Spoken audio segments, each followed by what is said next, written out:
Assalamualaikum warahmatullahi wabarakatuh. Selamat pagi teman-temanku semua. Semoga dalam keadaan sehat dan diberkahi oleh Allah Subhanahu wa taala. Pagi ini kelompok kami, kelompok 2 dari MPIE, saya Ma'rifatul Nur Hidayah dan sahabat saya Putri Lestari Ningsih dan juga Nadia Rahmanda akan mempresentasikan hasil diskusi kami mengenai judul Perencanaan Sumber Daya Manusia atau Human Resource Management. Baiklah, langsung saja kita presentasikan mengenai perencanaan sumber daya manusia, apa saja yang akan kita bahas.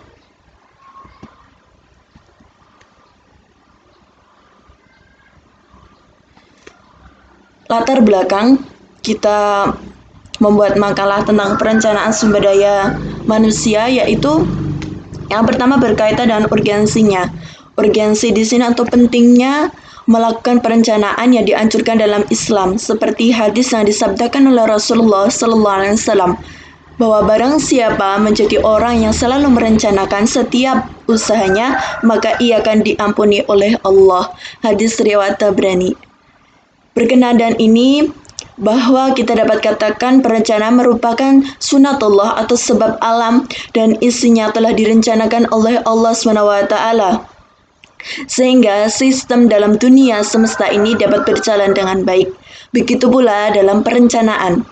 Dalam perencanaan, terutama sumber daya manusia atau human resource planning juga menentukan keberhasilan dalam mencapai tujuan organisasi.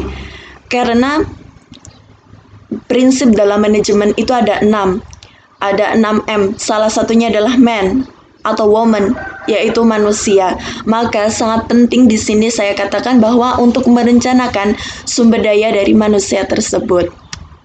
Langsung saja next. Yaitu kita peta konsep. Apa sih peta konsep dari makalah kami? Yaitu yang pertama berkenaan dengan bagaimana menjelaskan pengertian dari perencanaan sumber daya manusia atau human resource management. Kemudian yang kedua yaitu menjelaskan apa saja tahapan proses dalam perencanaan sumber daya manusia. Kemudian ada faktor-faktor yang menghambat atau mungkin yang memudahkan adanya atau yang mempengaruhi dari perencanaan sumber daya manusia. Kemudian ada menjelaskan sistem yang digunakan dalam melakukan perencanaan sumber daya manusia. Yang pertama, pengertian. Pengertian dari perencanaan sumber daya manusia.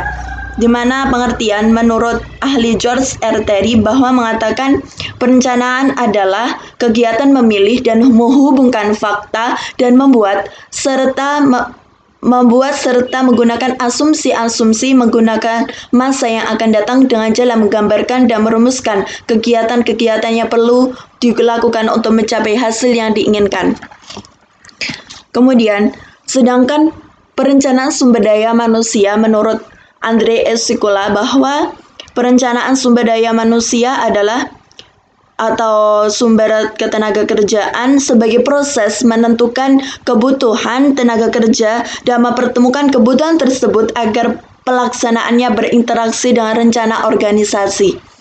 Maksudnya adalah bahwa perencanaan sumber daya manusia atau human resource planning tersebut adalah proses manajemen dalam menemukan pergerakan sumber daya manusia dari posisi yang diinginkan di masa depan di organisasi sehingga akan menimbulkan kerjasama yang dapat mencapai tujuan organisasi. Dari hal tersebut dapat disimpulkan adanya 4 poin, yaitu adanya kegiatan atau proses meramal masa depan. Meramal masa depan bukan meramal jodoh. Meramal masa depan di sini tugasnya dari manajemen untuk mempertemukan sumber daya manusia di luar sana atau mungkin dari dalam dengan ditemukan dengan posisi yang kira-kiranya itu dapat diprogramkan atau dapat mencapai tujuan produktivitas yang lebih tinggi lagi.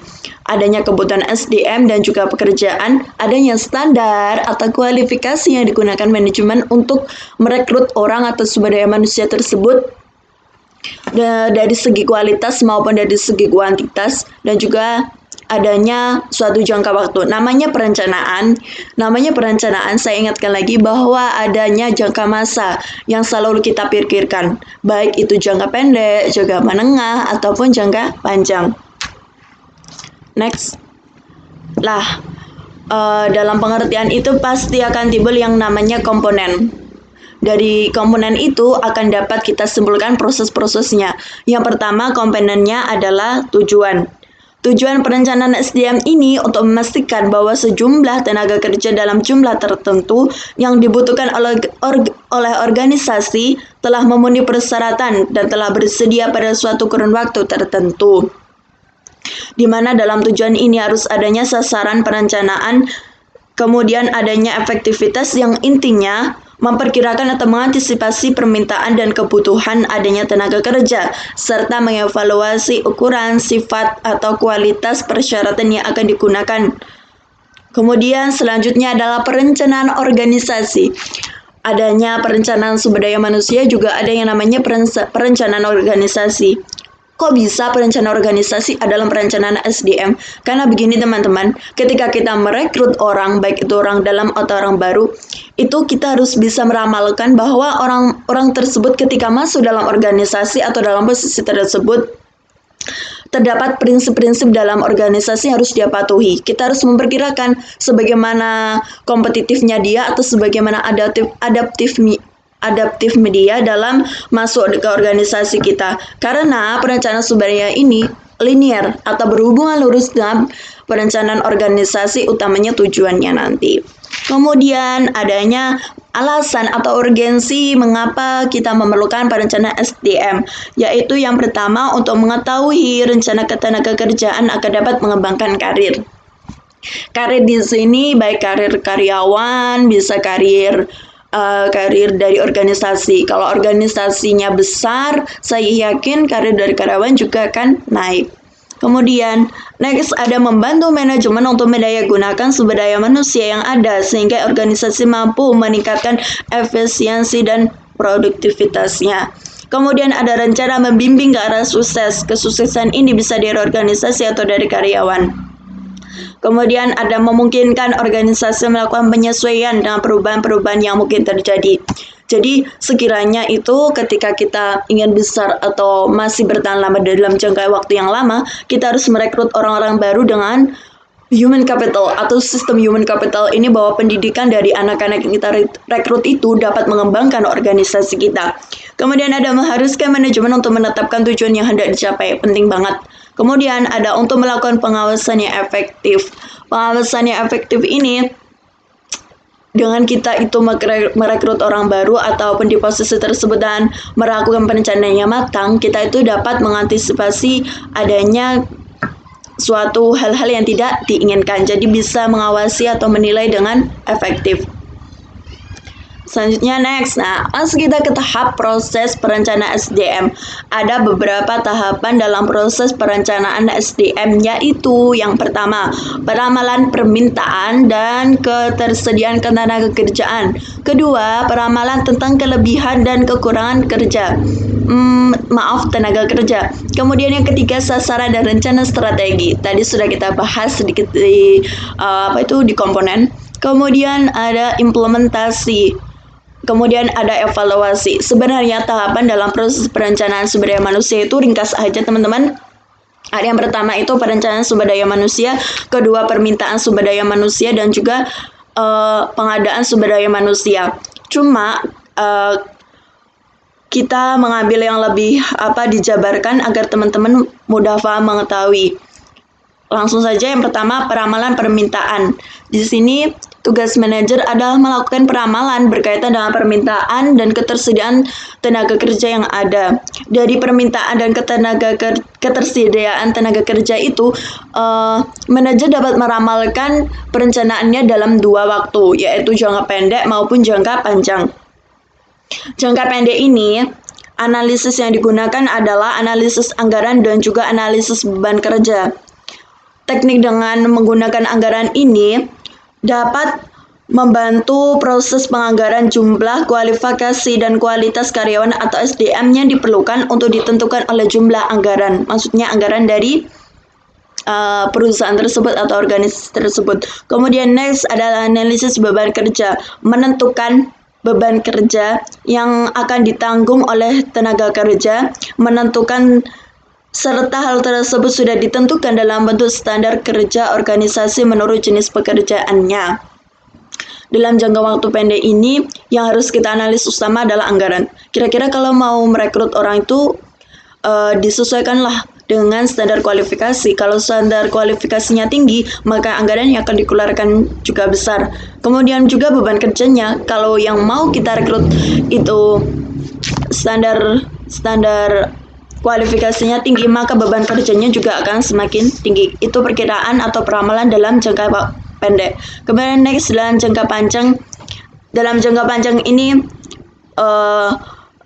manajer bertugas untuk meramalkan perbandingan ketenaga kerjaan dengan kebutuhan produktivitas dalam jangka waktu yang panjang. Untuk itu perlu adanya teknik-teknik di dalamnya.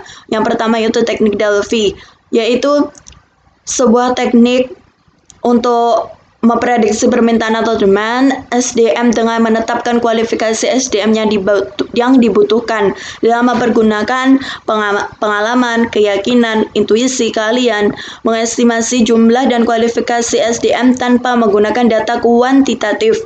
Dalam arti bahwa teknik Delphi ini hanya menggunakan teknik kualitas atau perkiraan dari manajer saja berdasarkan pengalaman, intuisi, estimasi dari jumlah karyawan dan juga kebutuhan. Kemudian yang kedua adalah teknik moving average atau rata-rata bergerak. Teknik ini adalah suatu pendekatan kuantitatif, yaitu untuk meramalkan permintaan tenaga kerja yang didasarkan pada suatu indeks organisasi. Misal penjualan. Jika penjualan semakin tinggi atau tingkat permintaan semakin tinggi, maka itu akan bergaris lurus dengan permintaan SDM-nya pun akan semakin tinggi. Kemudian teman-teman, next ada manajemen forecast, yaitu peramalan dari manajer. Peramalan dari manajer ini bahwa setiap pendapat atau keputusan dari para supervisor, manajer departemen, atau pihak lain yang memiliki pemahaman mengenai kebutuhan organisasi akan tenaga kerja. Kemudian langsung bahwa kunci dari teknik beramalan jangka panjang itu adanya suatu analisis mendalam mengenai sumber kebutuhan sumber daya manusianya. Yang termasuk dalam analisis tren adalah ekstrapolasi dan juga indeksasi. Tidak saya masukkan, saya jelaskan saja. Ekstrapolasi merupakan teknik peramalan dengan cara melakukan proyeksi atau penggabungan dengan kecenderungan masa lalu dibawa ke masa depan. Ini adanya suatu pengalaman yang bisa dari masa lalu kita bawa ke masa depan. Sedangkan indeksasi adalah suatu teknik peramalan kebutuhan SDM di masa datang dengan melakukan penyesuaian atas indeks-indeks tertentu. Jadi tanpa adanya pengalaman di masa lalu, seorang manajer itu dalam jangka waktu yang panjang sudah bisa menentukan bagaimana hal-hal yang ingin dicapai berdasarkan indeks tertentu. Semisal kemajuan teknologi, banyaknya faktor pesaing, itu bisa menentukan indeksisasi. Nah, dari dua metode ini akan timbul yang namanya alat dari pasokan kebutuhan dalam jangka waktu yang cukup panjang, yaitu yang disebut dengan tools of supply analysis. Alat ini terdiri dari 5 metode atau 5 cara atau 5 alat. Yang pertama adalah tableau staffing, di mana penyajian SDM yang akan kita butuhkan itu dalam bentuk tabel dan disertai dengan jabatan organisasi. Dari alat ini itu akan ketahuan nih teman-teman bahwa jumlah karyawan yang berjabat saat itu berapa, kebutuhan tenaga kerja untuk masa depan itu berapa. Kemudian ada analisis Markov. Analisis Markov ini adalah metode untuk melacak pola dari pergerakan karyawan pada berbagai jabatan. Maksudnya ini menganalisis ya teman-teman perpindahan aliran personalia yang meliputi SDM yang pindah, baik itu turun posisi atau keluar organisasi. Kemudian itu juga ada mengubah perilaku dan potensi SDM organisasi. Kemudian nih teman-teman, lanjut next ada rencana suksesi. Alat yang ketiga disebut dengan rencana suksesi, yaitu adanya mengidentifikasi atau mengembangkan dan juga melacak individu-individu kunci untuk posisi eksekutif. Alat ini digunakan untuk orang-orang yang sudah bekerja, yang berpengalaman, yang sekiranya itu bisa langsung naik ke posisi atau jabatan yang lebih tinggi. Kemudian ada bahkan penempatan dalam daftar dari pemegang jabatan saat ini dan personil yang potensial jika ada lowongan pada jabatan tersebut. Sama ini digunakan untuk rekrutmen dari dalam, bukan open recruitment ya. Jadi untuk orang-orang yang sudah bekerja dan berpengalaman bisa menempati posisi tertentu dengan kualifikasi tertentu juga teman-teman.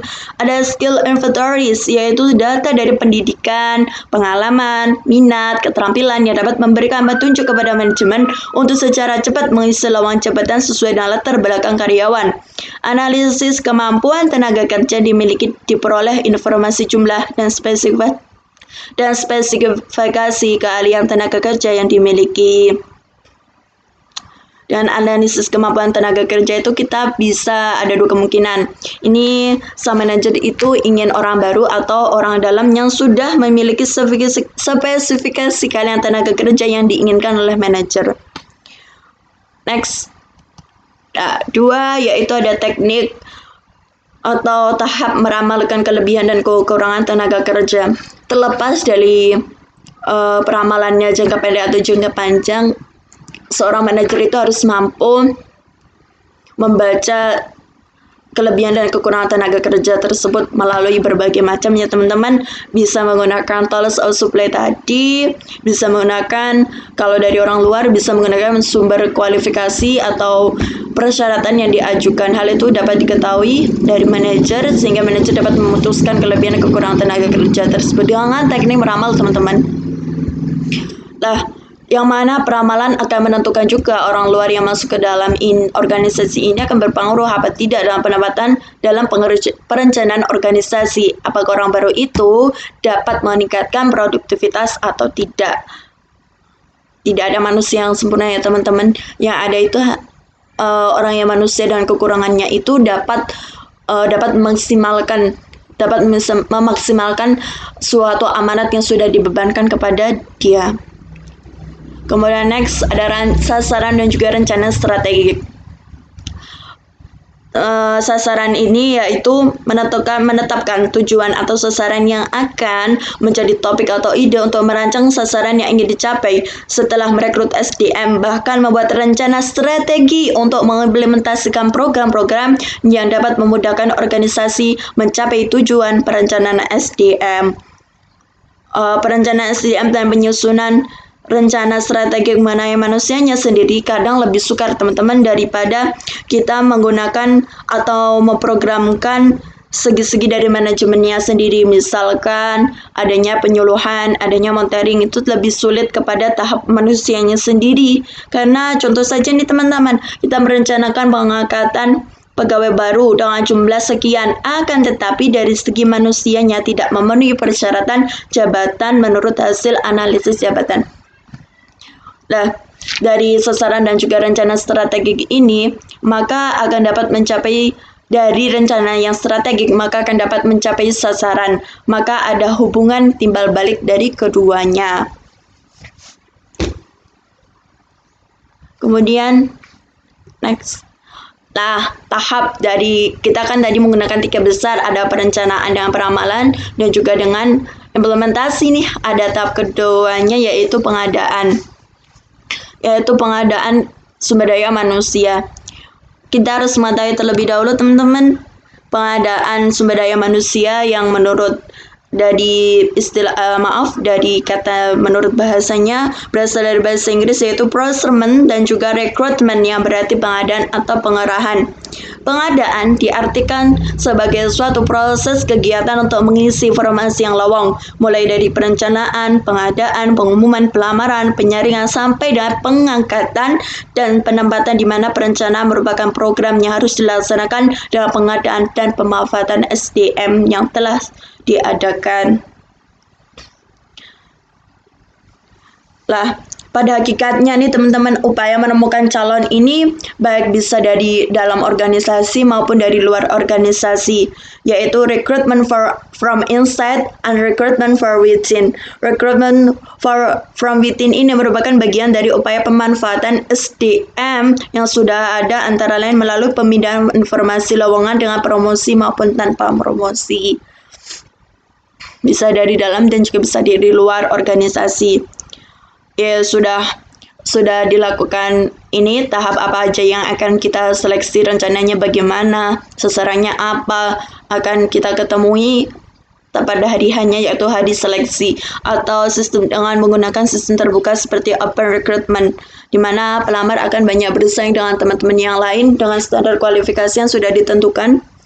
Kemudian akan diseleksi dengan tolak ukur atau unsur-unsur yang di dalamnya seperti berkaitan dengan mutu kemampuan, kecakapan, pengetahuan, keterampilan, sikap, dan kepribadian. Kemudian menyeleksinya. Kemudian paling tidak ada salah satu atau berapa yang diinginkan tadi yang masuk dalam standar kualifikasi, atau paling tidak di sini tugas manajemen sumber daya manusia sudah selesai atau dianggap sudah sesuai sasaran.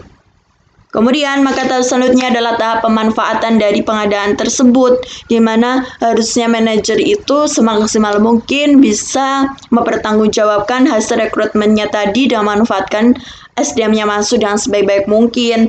Lah, ini yang salah teman-teman. Banyak banget manajer itu yang melakukan ekspektasi yang tinggi banget terhadap bawahannya, bahwa kamu harus ini. Seakan-akan sumber daya manusia ini diperas begitu saja teman-teman, tanpa memindahkan hak dia.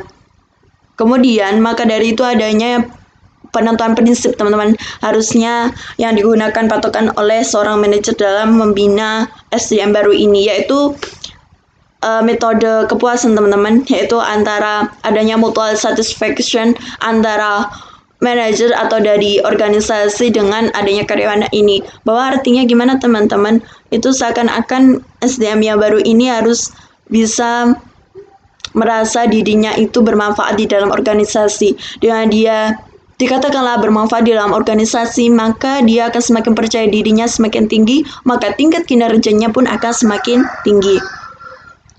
Next, setelah beliau bekerja, langsung kita evaluasi atau penilaian kerja. Evaluasi atau penilaian kerja ini, teman-teman, prinsipnya itu linear atau bergaris lurus dengan adanya produktivitas tahap selanjutnya, teman-teman. Lah, evaluasi atau penilaian kerja adalah salah satu tahapan dalam fungsi manajemen, yaitu tahap peningkatan mutu dan juga produktivitas kerja SDM. Hasil dari itu sudah saya bahas teman-teman. Yang pertama ada tahap peningkatan mutu, itu intinya, itu tujuannya. Kemudian dari penilaian ini sebagai bahan dasar untuk peramalan kebijakan di masa mendatang. Jadi menjadi sumber evaluasi kita, introspeksi baik dari manajer, dari karyawan maupun dari perusahaan. Kemudian next, ini yang terpenting. Kalau ingin menjadi bahan pertimbangan di masa depan, ingin menjadi bahan peningkatan mutu, maka hal yang terpenting adalah unsur dari penilaiannya.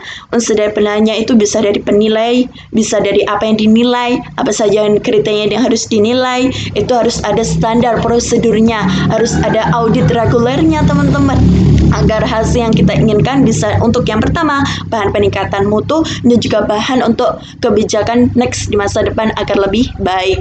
Oke, sekian itu saja yang bisa dapat saya sampaikan. Apabila ada salah kata, mohon maaf. Akhirul kalam. Assalamualaikum warahmatullahi wabarakatuh.